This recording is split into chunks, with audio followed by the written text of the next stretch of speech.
freedom over fame. Freedom over cycle stays the same. Welcome. First of all, welcome.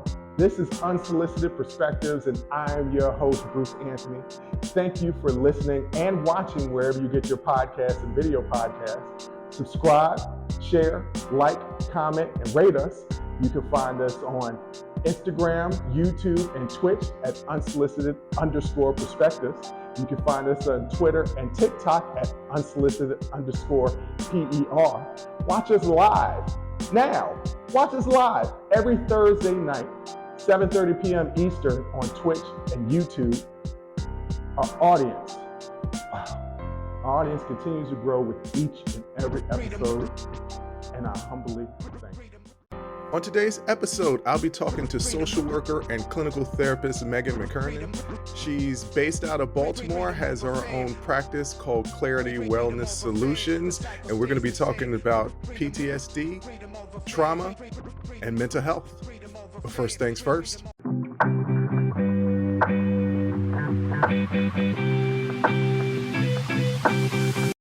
I'm really excited to be interviewing McKernan today. I think mental health is getting a little bit more pub, over the last couple of years, especially during the pandemic, of people really addressing their mental health. I still think that we've got a long way to go with dealing with mental health, dealing with anxiety, depression, and that's a lot of things that Megan deals with, right? She's a therapist. She got her master's degree in social work from the University of Maryland, Baltimore, and she's worked in Baltimore and in DC in the foster care system, with adults, with children, for people from all walks of life.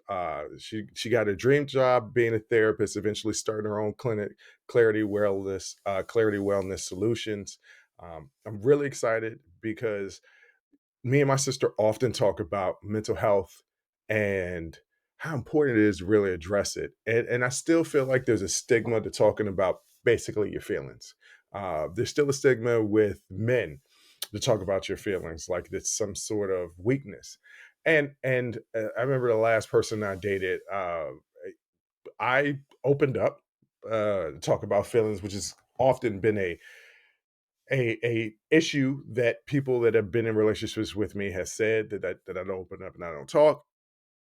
And during this enlightenment period that I've come to, I opened up and shared feelings. At the same time I would share feelings, I would also say, I ain't no punk. I still slap somebody on the street.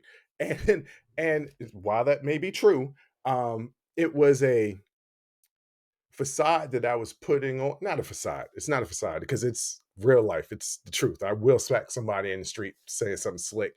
Talk about my feelings doesn't make me weak, but there's still that history of expressing emotions and feelings and the connotation of it being weakness that I'm still combating, right? That I would have to show my masculinity because I was expressing emotions and feelings. And there's this dichotomy of, I don't want to be that closed off person, but I don't want to be portrayed or assumed to be weak because I express emotions. And that's a huge problem in communities, right? And I can't even say it's just people of color, because I know other races that aren't of color, white, that deal with the same things. They don't talk about emotions, they bottle up. And that's the reason why everybody dying of heart attacks and strokes, because you holding it all in and you busting. So I'm really excited to talk to Megan about how just one, therapy, her background, how she got to where she is in her career, and hopefully things that will help people, one, come to the realization that talking about your feelings isn't a sign of weakness. It's actually a sign of strength. It means that you're trying to better yourself. And anytime you're trying to better yourself, that's never a weakness. And ways in which people can break down those barriers and go get therapy. But without further ado, here's the interview.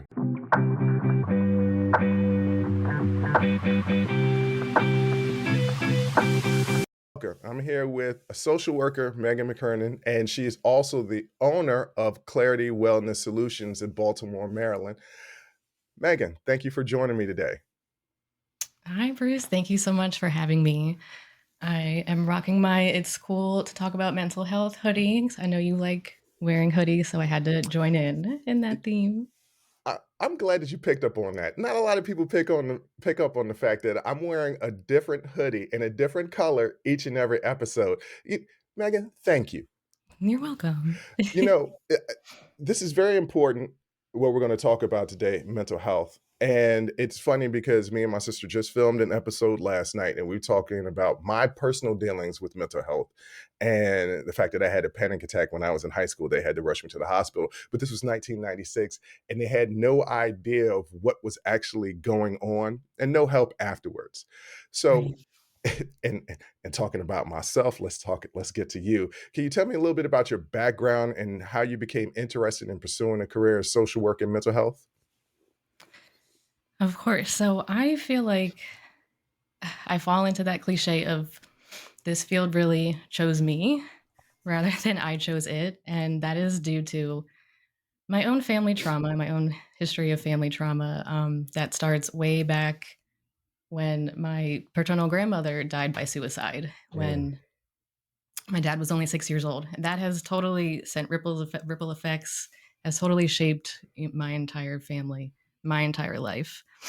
And so being raised by a traumatized individual in my dad, because he was not supported in that awful, horrendous trauma, created secondary trauma as well as just my own trauma with emotional neglect and such. And so I was always aware of my feelings, but I didn't know how to handle them, how to manage them. I had absolutely no model or guide for how to do that.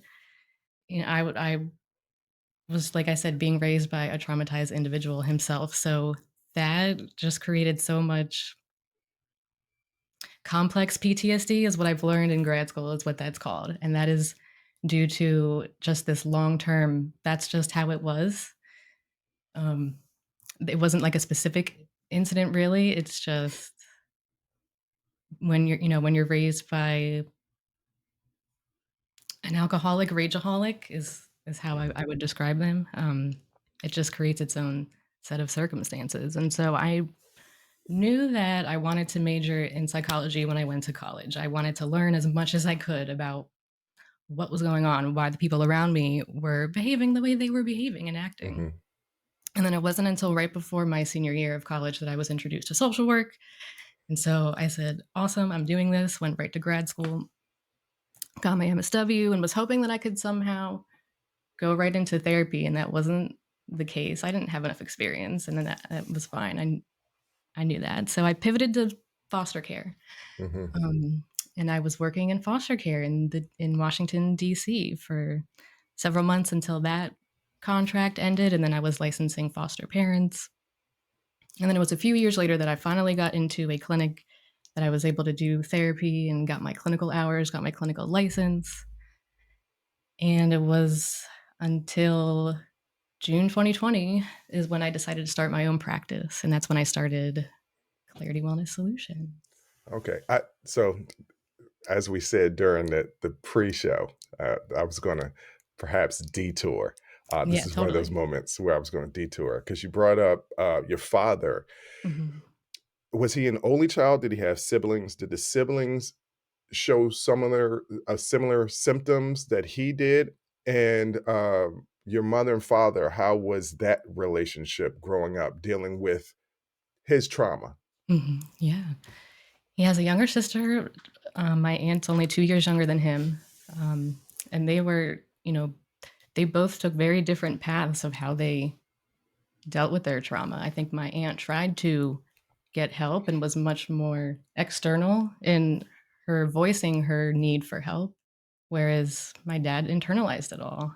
Mm, And that's why he self medicated with alcohol. And so he was more successful, however, career wise, and so he would say that he handled it better. However, I mm, don't think that's the case because while he was successful career-wise, he was, you know, um, like emotionally harming his kids, myself and my sister. So my aunt didn't have children, but she's a great auntie, and Hmm. she, loves us as her own. And just because she did not like have her own family and kids, however, that's, she experienced so much judgment because of that, which is not fair because Yeah. in my opinion, she's more mentally healthy Hmm. than my dad is. And I've had to literally go no contact with him 5 years ago because things just kept escalating with his own issues that he Yeah. refused to deal with. So, which is unfortunately, it got worse for him, got better for her. It's And so something. it's just, yeah, very, very different paths of how they dealt with their trauma. My mom and dad somehow stayed married for like 20 something years and got divorced in 2012. And so that was its own traumatic situation just because my dad leaned on me and kind of treated me as his therapist during that time. Hmm. And that was just obviously too much. And so, yeah, he eventually remarried and whatever. But yeah, it was 5 years ago. His alcoholism just came to a head, and I don't want to get into details, but it was just Okay. so bad that I was like, yeah, I'm done. Yeah. I have I have now an 8-year-old daughter. I'm married, and I was really worried about exposing my own family to, Hmm. all that stuff. And so that was a big part of why I had to say, like, right, I'm going to set the strongest boundary I've ever had to set. And I didn't want to. Like, that's why it was so traumatizing because I didn't want to. Like, you never want to go no contact with a parent. Right. Um, but when it's just so bad, when they are so emotionally volatile that, like they're screaming at your husband in a restaurant, like it's just, I can't deal with that anymore. And so I've had to separate myself, kind of love him from a distance, and you know, hope that he gets the help that he needs. And it's allowed me to heal myself and Mm. realize that the way I was raised wasn't right. Just because even though I was raised in bougie Howard County, I had everything I needed physically. Emotionally, it was another story though. So I'm healing from that, and it's a lot easier not having set that boundary, Yeah. unfortunately. So I'm now on a path to heal my mom, my sister, and I as a Hmm. unit, and I'm in the process of pursuing family therapy for the three of Ah. us Okay. so that we can figure out how to navigate this very strict boundary that we've set, because I know my mom has a hard time with that at times. Even though she understands, it's still just like weird for her. And so that's my like main goal for this year, is to get the three of us some family therapy to really heal from All so that. much and then Yeah. figure out how we can move forward. I tell friends of mine that have kids. I don't have any kids, but I tell friends of mine that have kids that I recognize that they have some mental health issues. And I say to them all the time, hey, you may think that you're hiding it from your children, but trust me, you aren't, because kids are very perceptive. They're way more perceptive than we give them credit for. I And I agree. was like, you're going to mess up your kids. Trust me, you're going to mess up your kids. You need to deal with what you're doing through therapy so that you don't pass it on to your kids. And some of them listen because I explain to them like how they will affect their kids in the future. Some, most of the time, it's men of my generation and older, late 30s and older. It's still like trying to hammer home how important therapy is, but they they don't get it. They just don't get it. You brought up something that I think is important to touch on. So you said you worked in the foster care system in Washington, D.C. I'm going to assume from your background that the demographic that you worked with was a lot of Latino and Black people, people of color. Oh yeah. Um, how did you get started in specializing in treating anxiety, depression, and ADHD in those communities?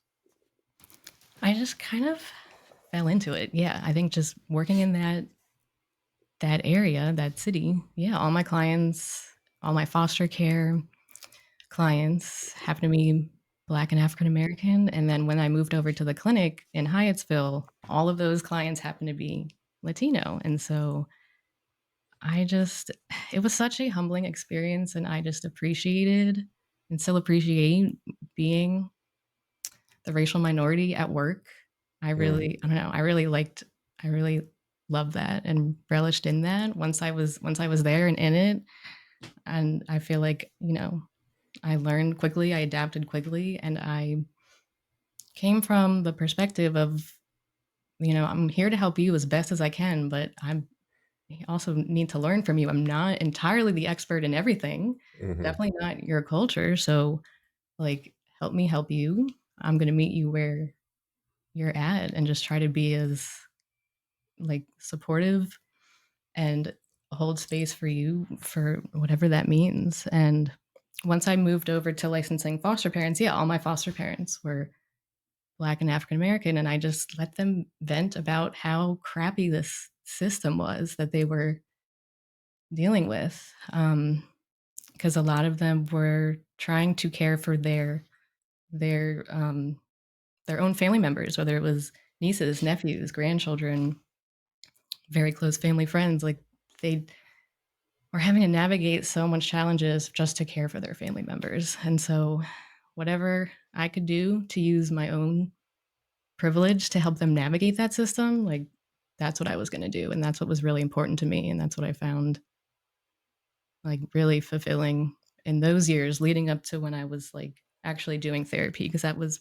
more case management type, but Mhm. I still, took the time, and I really enjoyed that time of just talking to those clients, those foster parents, just to give them space to talk and vent and tell their story, because I don't think they had another opportunity to do that.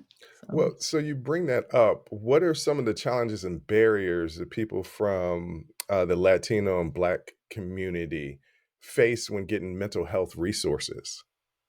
I think it's just navigating this healthcare system in general. Hmm. I don't think it's set up for anyone to really succeed. And even myself, like as a white female, like even as a female, I don't feel like I'm even taken seriously when I go to doctor's appointments. So I can't imagine as a person of color not being taken seriously like at all. And When you mean, that's what do you just what mean I by being taken like seriously? being like invalidated and saying like this is what I'm dealing with. Being Hmm. like, okay, are you sure that's it? And like not being believed about my own stuff. Hmm. And just yeah, I just have such a hard time with not being taken seriously, not being trusted, being invalidated. And I've experienced that myself just in like in navigating healthcare or even mental health care. And so if I've experienced that, I can't imagine what people of color experience when they're navigating this system, because like as a client or a patient, if you're coming in, like they know best, like you as the client patient know best about yourself. And so I just don't understand why, as a provider, whether it's physical or mental health, why you wouldn't believe the client or patient and what they're saying, what they're experiencing, and what they need, and like listen to them. And oh, you need this? Okay. And I just feel like I had to act as a translator so much, not just for my Spanish speaking clients either, even like with my Black clients, like not, just trying to, I don't know, force your way in. Like, no, they need this. Like, no, you're not hearing what they need. They are saying they need this. You're misunderstanding. You're, just so many like miscommunications. Even in the school system, it's both of those, the school system as well as the healthcare system, mental and physical healthcare.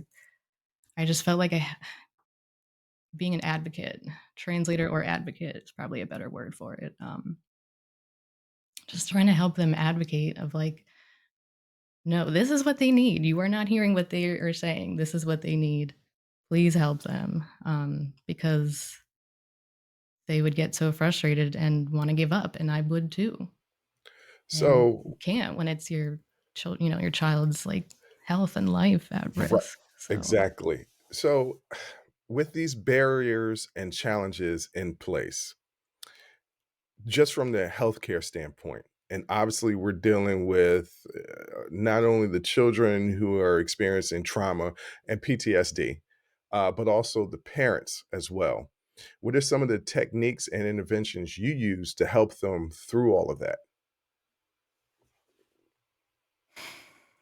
I feel like initially it's um,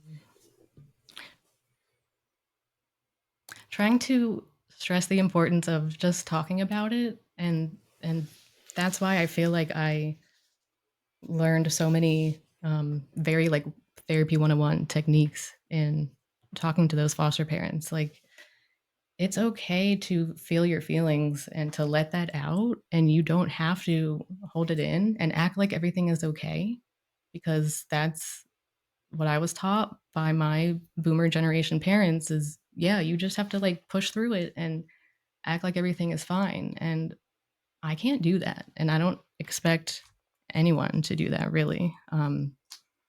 And so, first and foremost, just being like, it's okay that you're frustrated. That's why it's like I'm so in validating feelings is so important to me, and just validating how difficult this is, how this isn't easy, this isn't a fair system that they're working with, and just trying to validate that like that is real, that you feel what you're feeling, and that struggle is real. You're not making that up. Mhm.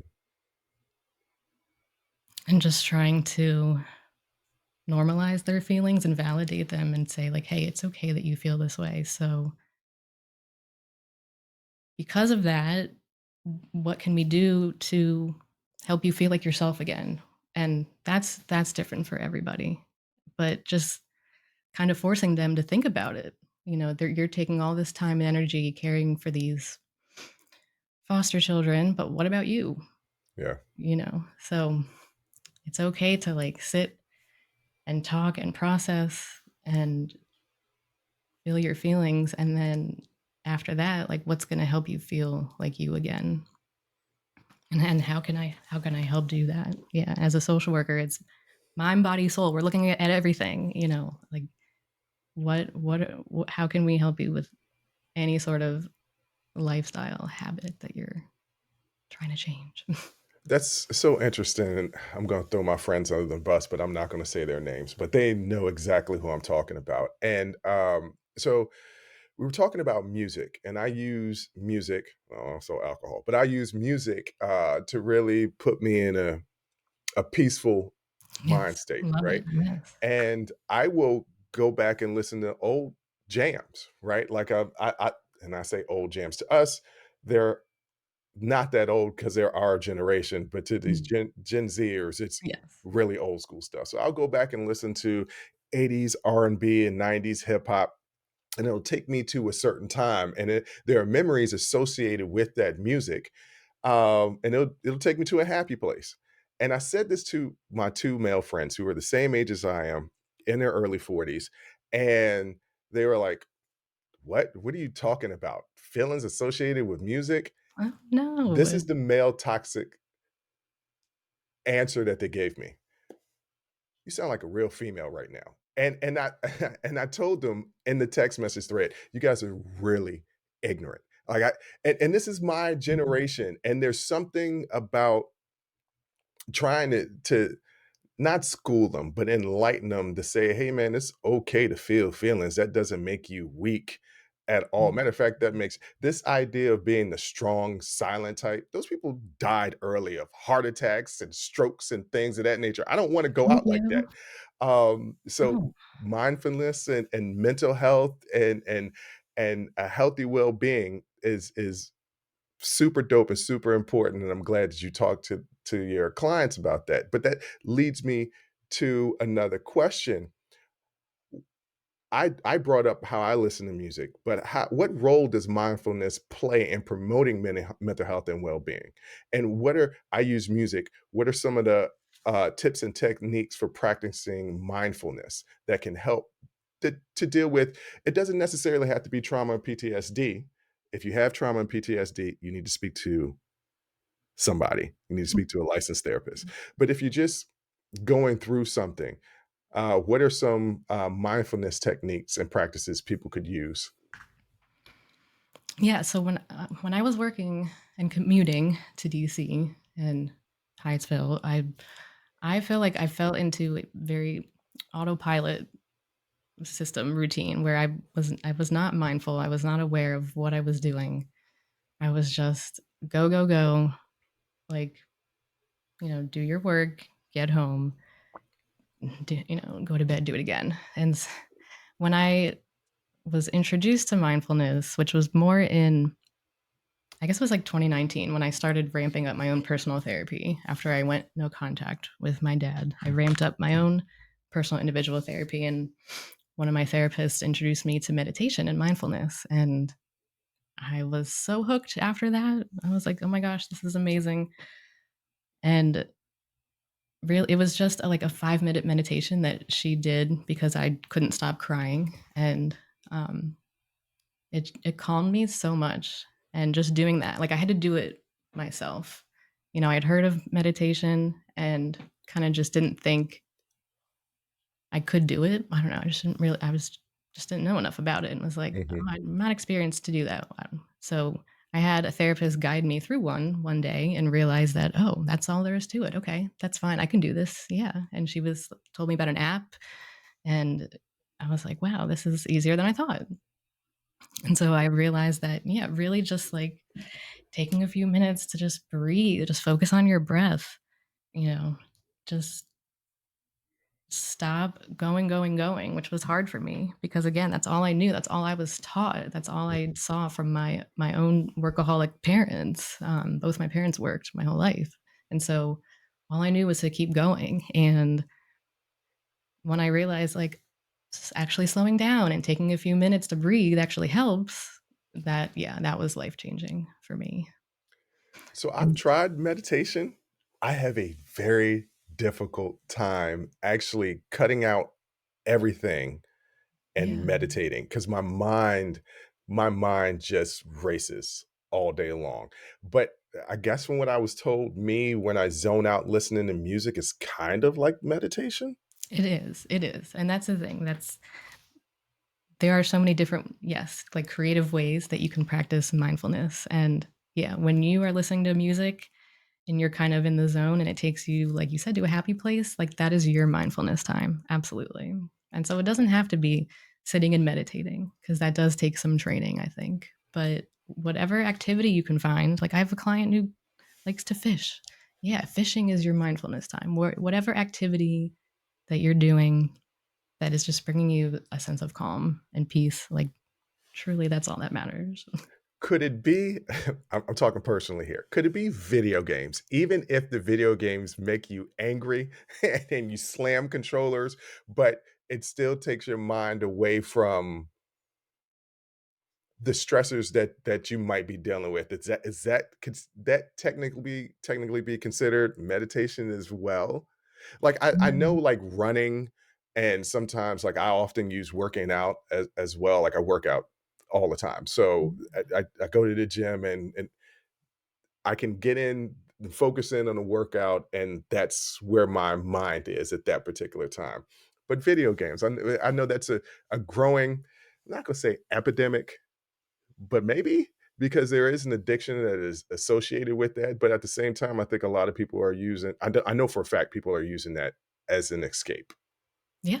I'm married to someone who uses it as an escape. So I 100% get that. I just think it is a matter of moderation. And Mhm. yeah, as long as it is not, causing the rest of your life disruptions, then yeah, I know it is a really good way to escape and really like, yeah, get out of your daily stressors. And so as long as it's not interrupting other things, You know what I mean? That's how I feel about most.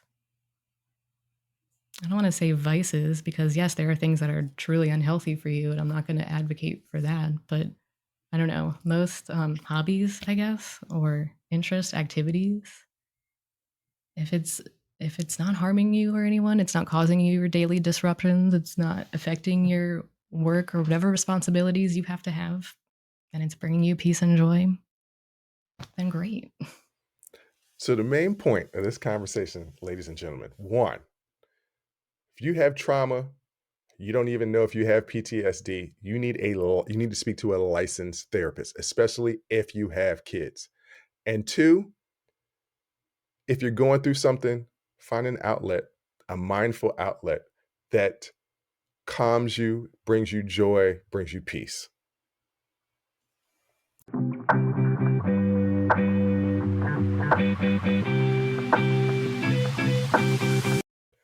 So, Megan, you said that you started your clinic, Clarity Wellness Solutions, and you said it was June 2020. So you Yeah. started it in the middle of the pandemic. Yes, and that was sort of by accident because that fall was when my daughter was going to start kindergarten anyway, and I didn't want to commute. I didn't want to make this long commute to DC and Prince George's County anymore. So I always had it in my mind like, all right, I'm going to do my own thing at some point and be closer to home, closer to the Baltimore area. But then COVID happened. We had to go on lockdown and everything went virtual. And I had a coworker who, even before COVID hit, was trying to encourage me to just do my practice virtually. And I just like couldn't wrap my head around it. I was like, I don't know how I'm gonna I'm gonna do that. And it literally took the pandemic where we were forced to do everything online, and we got really familiar with Zoom and Google Meet and doing sessions that way. And so since it became normalized very quickly, I thought, all right, I think I'm gonna do this virtually then. And so Mhm. that's what I did. I started the practice and only using Psychology Today to really market myself, as well as just being in the insurance portals, if you will, for clients.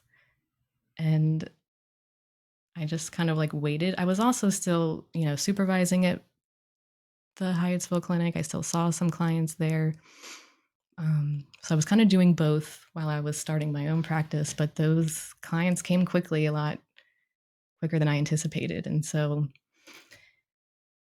it, I forget exactly what month, but sometime later in 2020 is when I recruited one of my former coworkers at the clinic to contract with me to Mm. um, see clients with me.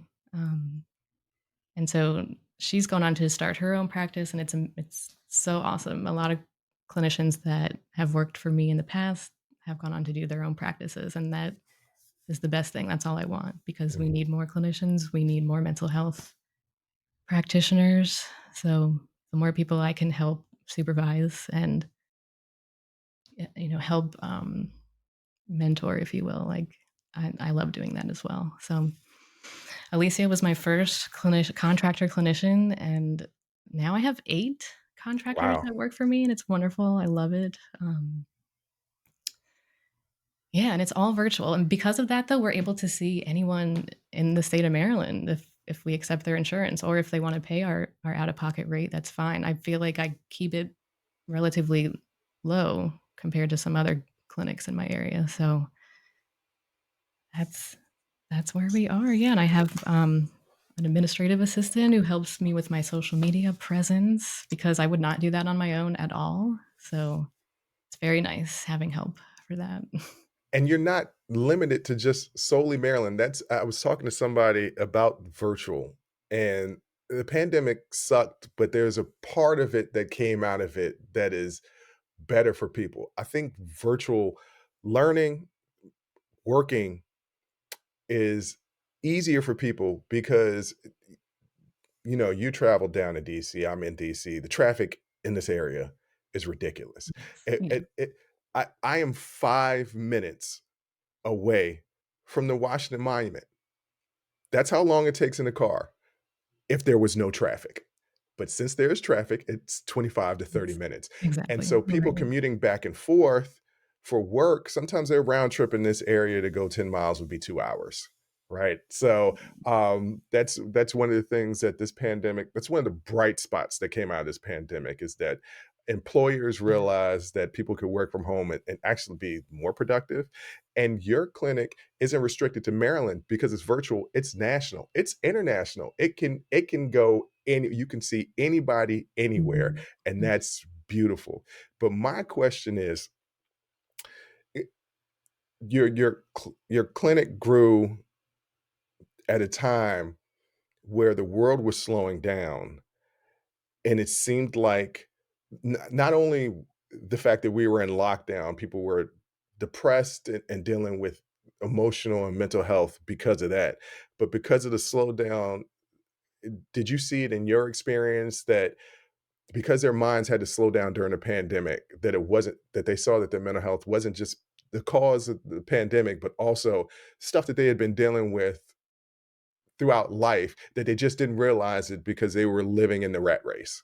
Mhm, I think so, yes. My own autopilot, absolutely, I was stuck in that so much, and I think it took the pandemic to, switching to working from home for the first time, and now I've literally, I've turned my guest room into my home office, and I've been here for 3 years now, and I cannot believe I'm saying that because that just sounds so wild that that much time has already gone by because I was in that autopilot commute mode zone for so long, and then when I got out of it, I was like, Yeah, there's a lot here that we kind of have to look at and work on." And so I do think that's what it was for a lot of people. It forced us to slow down, and it shined a light on what you were maybe neglecting with your own physical and mental health.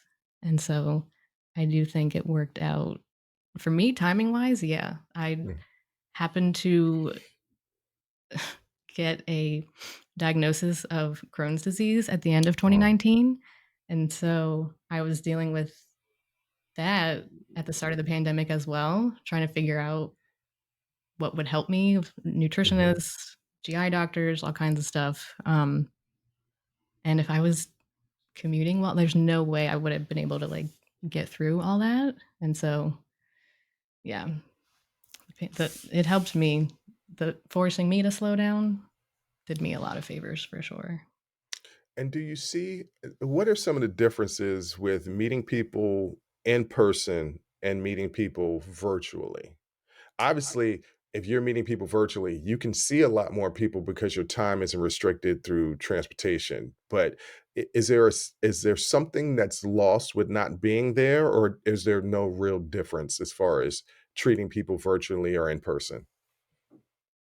So that's the one thing, yes, I've been able to see so many more clients per day, per week, virtually versus when I used to, do home visits, so I was driving, all around the county and around DC going to homes, and so, yeah, don't see as many people, but yes, I do, I miss being in person at times, but truth be told, Bruce, as long as your internet, the connection is working and you can hear and see each other, like, not that much is lost, in my opinion. That's what I've found. And in doing this for 3 years now, like, I do see one client in person at a library, um, once a week, but other than that, no one has really been, like, clamoring to come back to the office. Some are like, if you get one day, great, but if not, like, this works wonderfully. And Mhm. so, I guess that's what I kind of, every once in a while, I'll try to poll my clients, like, "Is this still working for you? Is this not?" And they're like, "No, this is great." So, until I have, like, multiple clients saying, like, "This isn't working for me anymore," then I'm just gonna try to do this as long as I can. Yeah, I don't think you're gonna see that. I think that that we've moved towards this being the way that we communicate. I don't even talk on the phone anymore. You either text me or FaceTime me. Right. Those are the two options. To actually hold the phone to my ear, that's not happening anymore. Yeah, So it's a thing of the past. Yeah. yeah. Um, how do we as a community work towards improving access to mental health resources for everyone, regardless of their background or social economic status?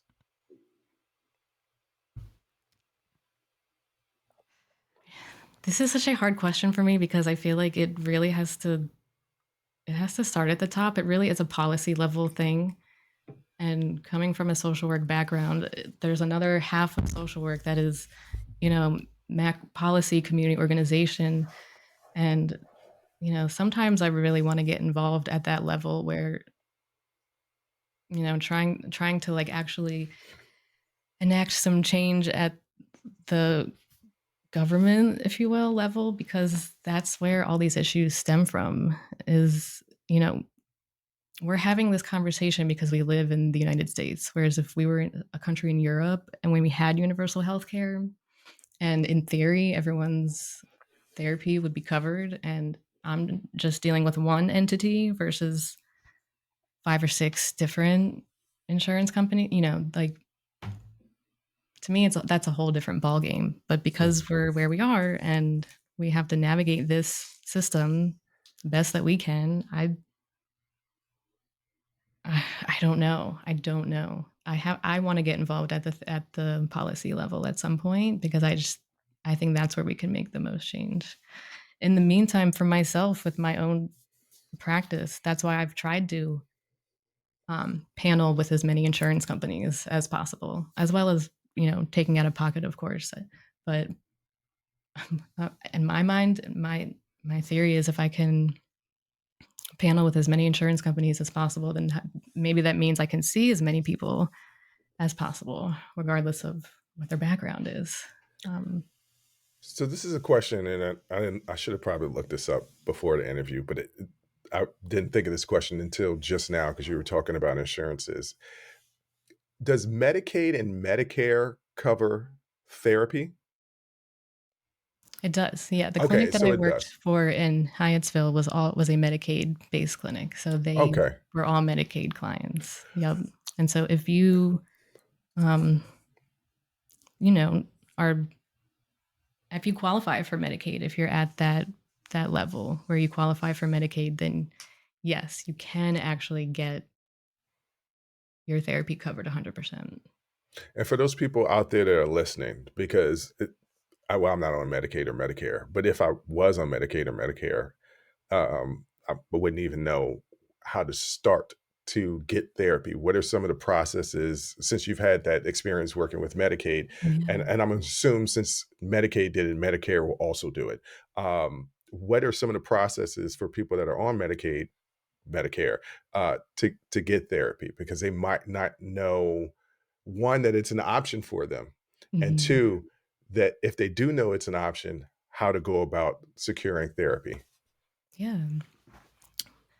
I th I think I always mention websites like psychologytoday.com because that's where I kind of started. That's where that's your therapist directory, and there are others out there besides that one. Um, but you can actually search by insurance, and that's so whether you're at psychologytoday.com or another therapist directory, you can filter out what insurances the therapists accept. And so search by Medicaid, search by Care First, whatever you have. And that way oh, this person actually will accept my insurance. And to me, that's the first and foremost important thing is to just find someone in your network. And you can go through your own insurance's portal and you have to be a little bit more, I guess, tech savvy for that. But if you have your insurance card, they'll have a website on there and they'll say, your member portal, go here and you can look up providers for anything, whether it's therapy or physical health. But otherwise, just searching any sort of therapy directory and filtering out their insurance so that you know exactly that they're going to take what you have. For those people that might not have access to computers or cell phones to Google is your friend, folks, to Right. Google this information, are there local services, centers or something like that that people can go to to help get information and help for therapy?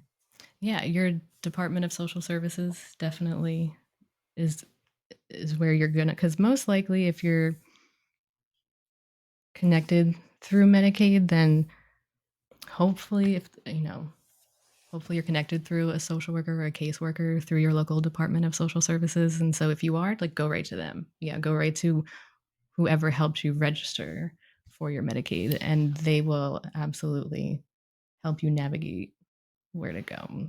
Because it Okay. is so much easier talking to somebody than trying to navigate computers. So I agree with that. So finally, my final question, and I feel like all these questions were important and all the answers were important. But as I said earlier, I have some friends out there, and I pointed out too, but I have also family members um, that need mental health and need therapy. What advice would you give to someone who is struggling with mental health, but may feel resistant or reluctant to seek help? My advice is always to please don't give up. Please don't give up on advocating for yourself. I've wanted to so many times, but it's your health is worth it, your mental health is worth it. And even if it's hard, even if you run into someone you don't vibe with or mesh with right away, keep trying, keep searching for providers that you connect with, and don't give up, because your peace is worth it. I love that, advocating for yourself. Wow, that's a lot of people don't do that. A lot of people will help others and neglect themselves so often. A lot of people will give advice to people and say, "Hey, you probably need to talk to somebody," and won't follow their own advice. So I love that, Right. advocating for yourself. I Thank love that. you. I think that's a great way to end the episode. Megan, I want to thank you once again for joining me today and agreeing to do this interview. I feel like what you had to say was so very important and so vital, especially in today's day and age where mental health is starting to get the recognition that it deserves, but we're still not there yet. And we still need to keep pushing forward. So I want to thank you again for coming and talking to me today. Thank you so much, Bruce. I really appreciate it. This was wonderful. Thank you so much.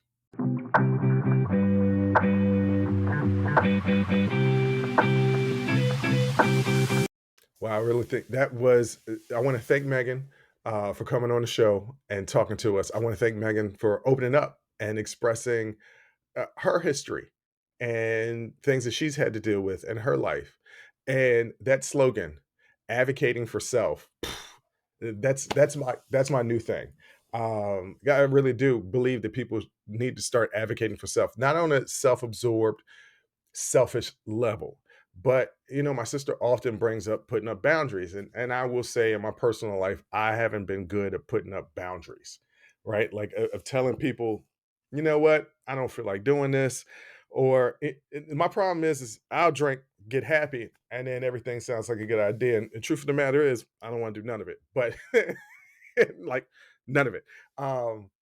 But setting boundaries is good, and that's a part of your mental health. People that know me know that I have Sunday Fun Day. Sunday Fun Day is my day to relax and do what I do. And what could that mean? That could literally mean just sitting around watching superhero TV shows and movies, drinking champagne, cuddling with my dog. It's a way to recenter myself, to prepare myself for the work week or whatever I have going on. I think that that's important. I often didn't realize, talking to Megan, I didn't realize that the things that I do is a form of meditation. And I put that in quotes for those people that just listen to the audio.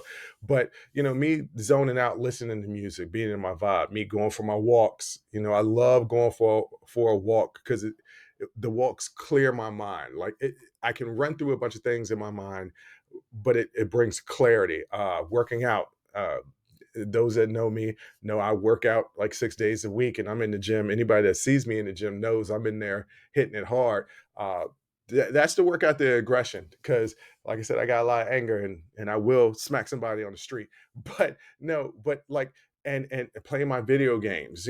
All the stuff is it's not an escape, but a way to center myself. My sister brought up, back in the day, I used to have brother and sister day. It was doing the same things over and over again, a way to center myself. I didn't realize that these were things that I was doing to center myself. But I feel like that's important. It's important to center yourself so that you have good mental health, because the last thing that you want to do is let your mental health become so poor, let your anxiety or your depression turn so poor. For me, it would turn into anger, and then anger would be expressed outwardly.